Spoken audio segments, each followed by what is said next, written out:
On today's Winning Cures Everything, it's part one of the week one previews. I'm going to go over 10 games from Friday and Saturday. So let's not waste any more time. Let's go on and get to it. Can you believe it? It's football. I've been watching it for 40 years. Are you kidding me? You're listening to Winning Cures Everything. Game day, baby. Wake up or get out. Here's your host, A confident young man, a superb athlete. Gary Seegers.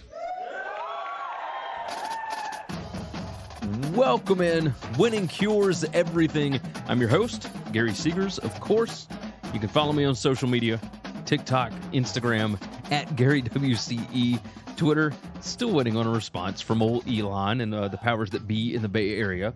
But regardless, we're not going to let that affect us. You can, of course, check out some of the stats that I'm going to be giving out this season over at buymeacoffee.com/winningcures or on Telegram, t.me/GaryWCE. I'm going to give out every play that I make on that Telegram, and I'll put out every chart that I make on Buy Me a Coffee. So you can check out the posts over there. Of course, like the video, subscribe to the channel, and of course, subscribe to the podcast as well. This first week, I'm putting up everything on the YouTube. I can't guarantee that going forward. Some of this might be audio only. So make sure that you are subscribed to the podcast. Check out 3 Dog Thursday tomorrow. Hope TJ and them are doing well. I've got to hit him up here in a little while. But yeah, I mean, Hurricane Idalia, rough stuff. And he's down in Tampa, so I know he's hunkering down. I think he's okay, but we shall see. So, the BetUS College Football Show, Tuesdays and Wednesdays, 1 p.m. Eastern Time. I gave out my official plays over there. You can go check it out. The plays I'm going to give here are a combination of gut feel mixed with the model that I'm going to show you. So, why don't we just go on and get to it? We'll start off with... Swap it over to the other screen here. We're going to start with Michigan hosting Central Michigan.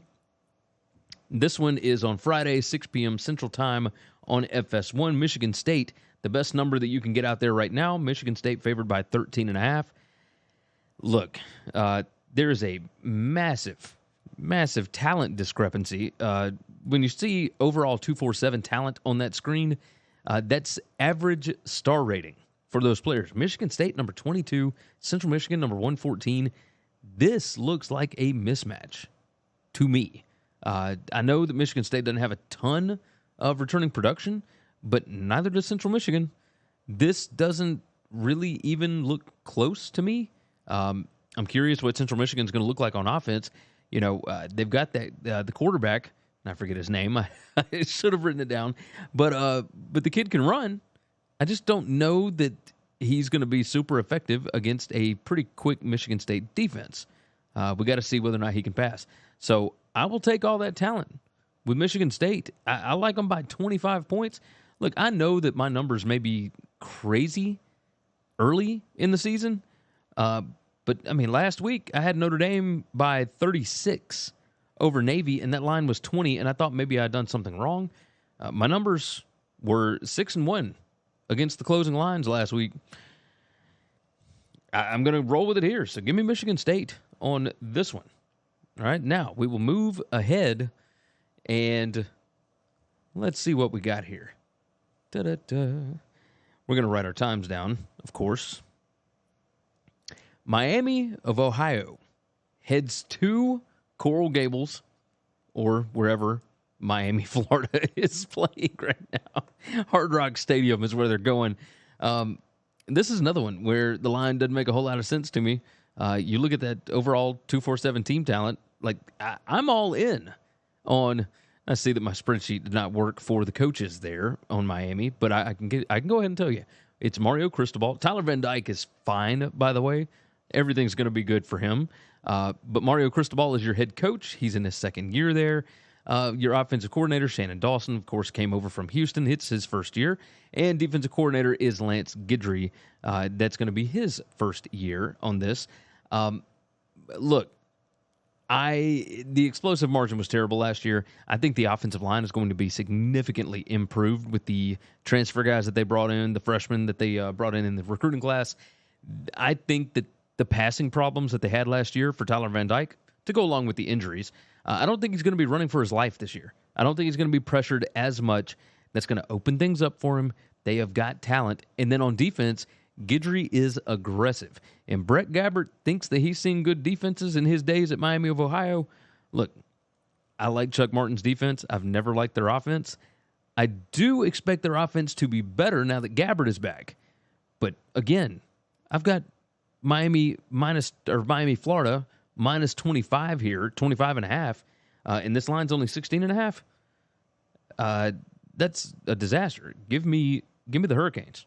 I mean, what are we even talking about here? All right. Cheers to the Hurricanes on that one. Let's see. Moving on.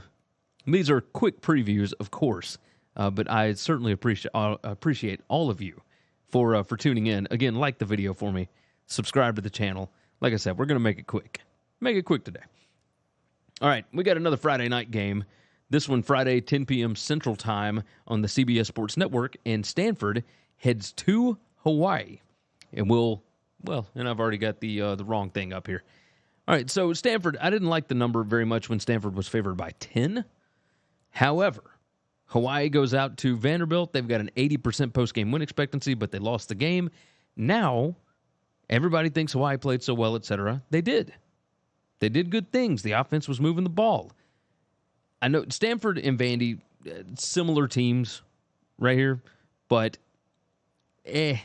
not great. That graphic is wrong. Overall 247 talent. But either way, their average overall rank is number 82. These are my early season rankings on this. But regardless, I like Stanford by like 9 on this. Success margin was the exact same last year. PPA margin very close. Hawaii number 130, number 124 for Stanford. I do like what Timmy Chang and them are doing. However, they had to go from Nashville late Saturday night all the way back to Hawaii, and now they're playing a day early on Friday night instead of on Saturday. Stanford been gearing up, and there's a bunch of data that will show you that having film on somebody is better than having actually played reps. So this line is down to 3.5. Yeah, I'm going to ride Stanford on this. I'm going to buy back a little bit on it because I did like Hawaii a little bit early, but this thing has gotten out of control. I think this thing hit 3 a couple of times, but now, I'm not sold on this. But I will take Stanford to cover the 3.5 against Hawaii. All right, next up on the docket,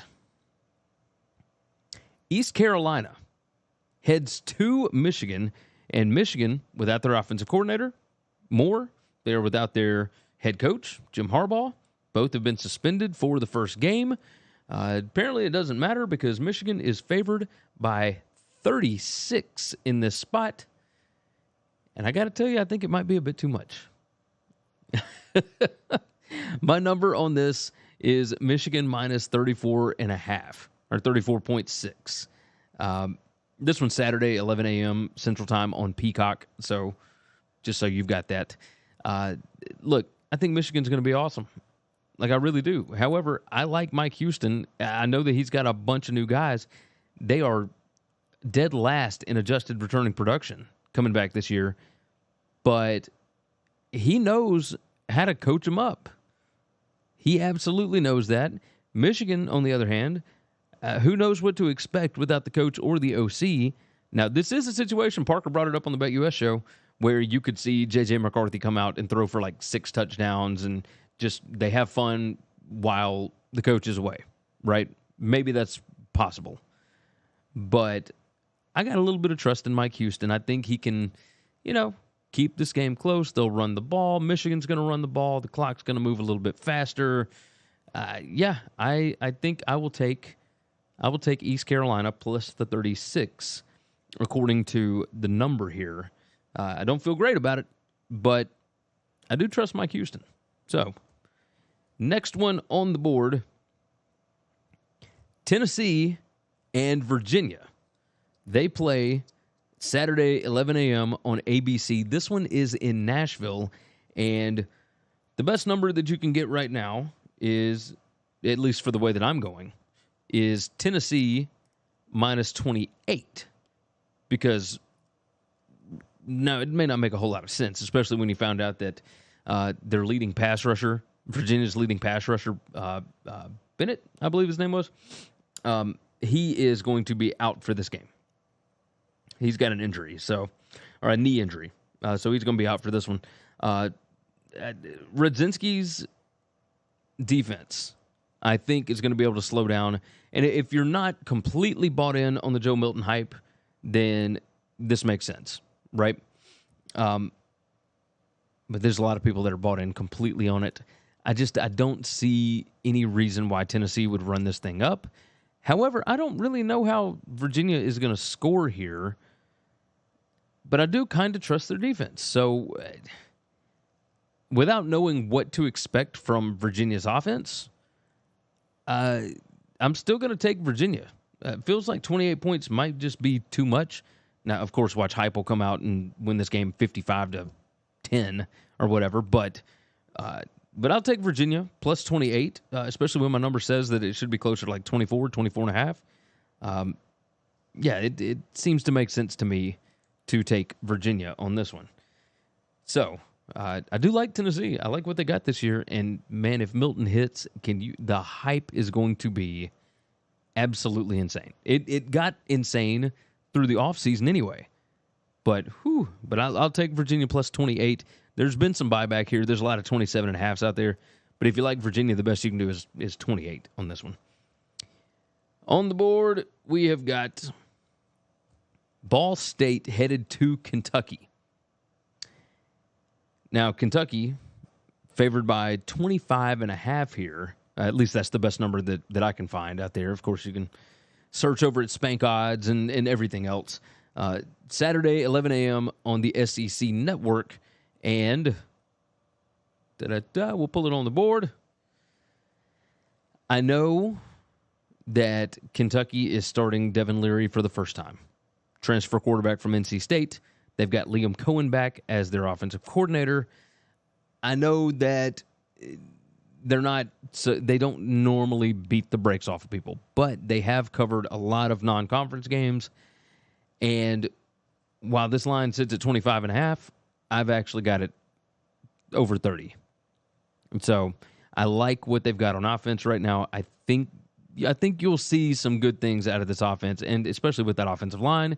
I think they're going to be much better this year than they were last year. On defense, they're number 80 in defensive adjusted returning production, but that is a side of the ball that you never have to worry about with Mark Stoops. So Mike knew this is the year that Ball State probably would really like to make a bowl game, and they lost their starting quarterback to transfer. They lost their starting running back, Carson Steele, to transfer. I don't see it. I think this is a massive, massive talent gap, and this is one of those spots where Kentucky comes out. They get the backups a lot of playing time. 25.5 is not enough here, so I will take Kentucky minus 25.5 on that one. And by the way, these are the games that we did not discuss on the BetUS show. Every now and then, there's going to be some games that I overlap with because I just want to talk about it. I'll probably do some of those tomorrow. But for the most part, I'm going to hit on the games that we didn't discuss on the BetUS College Football Show. You can click the link in the description, go subscribe there. All the game clips are up. So this way, I'll get to talk about, 30-plus games a week, typically. I mean, it's going to be fun. So put out as much content as I can because I want you guys to know what I'm thinking on all of this. I am as transparent as possible. Okay? Moving along. Ohio State heads to Bloomington, and they're going to take on the Indiana Hoosiers. And this one's Saturday, 2:30 p.m. It's the first Big Ten on CBS game of the season. And let's toss it over here. Ohio State is favored by 30. And you can find some 30.5s. You can find some 31s if you like the underdog here. My number on this is Ohio State minus 31.885. So effectively 32 points. It ain't much higher than 30, but it does go through a key number of 31. I'll take Ohio State. And the reason for that, of course, I don't think it matters whether it's McCord or Devin Brown at quarterback. I know that they've got some offensive line issues that might be, I mean, you had to go out and get, a tackle from San Diego State, right? They might, and he might be a gangbuster. He might be awesome. But when you're having to go into the transfer portal to find a starter at tackle, that's kind of an issue. So it's like Alabama going into the portal to try and find a quarterback. Like, obviously, you've done something wrong here. But looking at this, I mean, you see the talent advantage. And Ryan Day, since that 2020 season, has not had any issue with running up the score on Indiana. I think there's something to that. I don't know that he likes Tom Allen, but he ain't afraid to run it up, and I think he will do that here. He'll get both quarterbacks some run, and they got playmakers all over the yard. I don't know what to expect from Indiana here. That defense is not going to be great. Walt Bell is still their offensive coordinator. You guys know how I feel about that. This could be a bloodbath. I mean, it was 54-7 last year. I believe. No, 2 years ago. Last year, I don't remember what it was.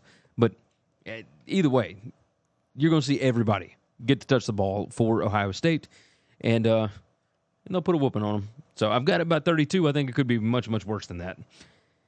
All right, next up, Buffalo heads to another Big Ten team, and that would be Wisconsin. And Wisconsin, best number I can get right now, Wisconsin minus 27.5. Let's pull it up. This one is on Saturday, 2:30 p.m. on FS1.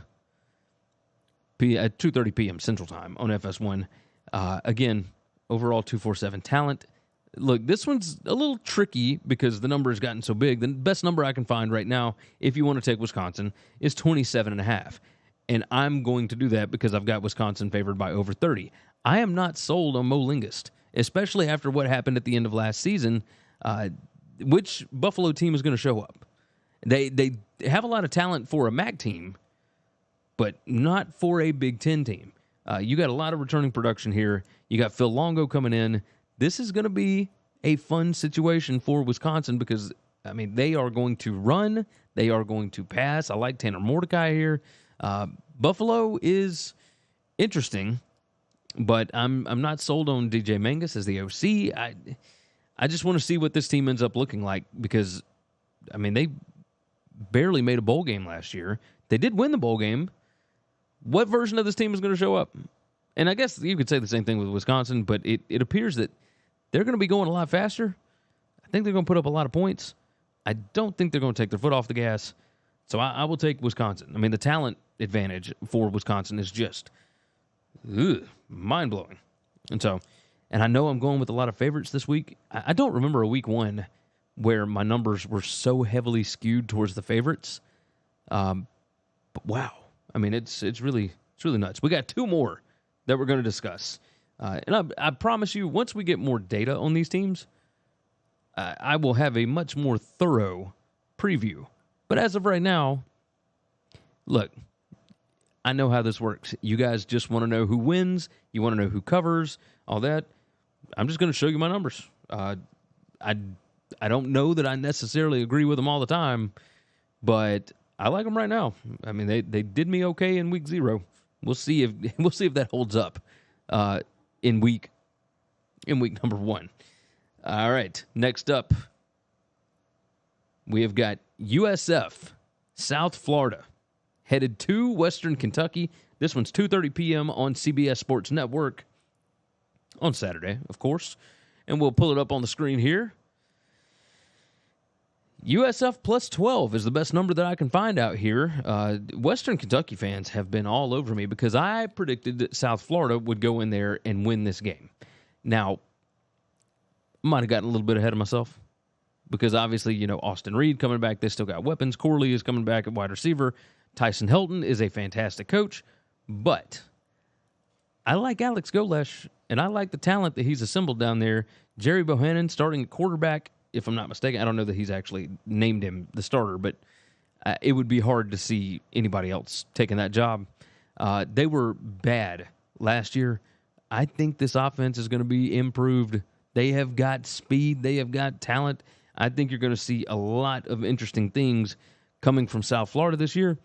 I don't know that they win the game outright, but if you're giving me 12 points here, I will take that. I will absolutely take the 12 points with South Florida. Give me the Bulls here.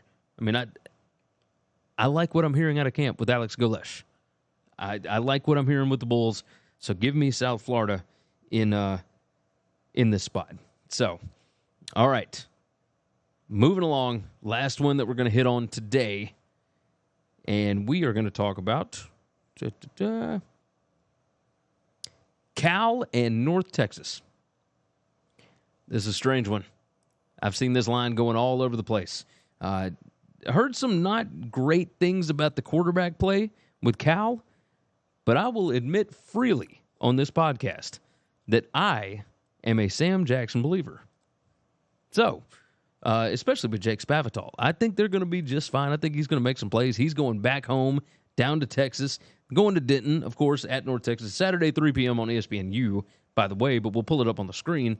Again, you've got another massive talent advantage. Cal, look, not great last year by any stretch of the imagination. The defense appears to be headed in the wrong direction, but at least it did last year. Number 5 in adjusted returning production on defense for Cal. I think they're going to be better in year 2 under Wilcox. We know that Wilcox knows how to coach defense. North Texas lost a ton of guys to the portal. Just all of their best players headed out of Dodge when they fired Seth Luttrell. I think Eric Morris is going to be good there. I just think it's going to take a little bit of time. So this number that opened up at, 8? Opened at 6, got all the way up to 8, and then bounced back down. I don't fully see it. I don't understand it. I don't know what the point is. None of it makes sense to me. So I think the Cal is going to cover this game. I think they win by at least a touchdown, if not more. But the best number you can get out there right now is Cal -6. And I will take it because I've got them by almost 10 points here. I just think they are going to be able to put points on the board. New offensive coordinator, they're going to want to show out. You know that Spav and Sam Jackson are going to be excited to be back in Texas, right? Both of them left Texas. But the fact that they're going back in the first game to kind of show out, I think it's a good thing. So we'll see. We will see exactly what comes out of this. But, there you go. All right. I think that's going to wrap things up for today. Again, buymeacoffee.com/winningcures. Telegram, you can follow me. Just go to your browser, t.me/GaryWCE over there. And like the video, subscribe to the channel, all that good stuff. It's going to be a good year. I'm going to go over 10 more games again tomorrow. We're going to do 3 Dog Thursday, so long as TJ is good. We got good things on the horizon. I'm excited. It's going to be a fun year. All right. With that said, let's go on and get out of here, huh? Let's do this thing. Take care of yourself. Take care of each other. Hopefully, all of your bets cash this week.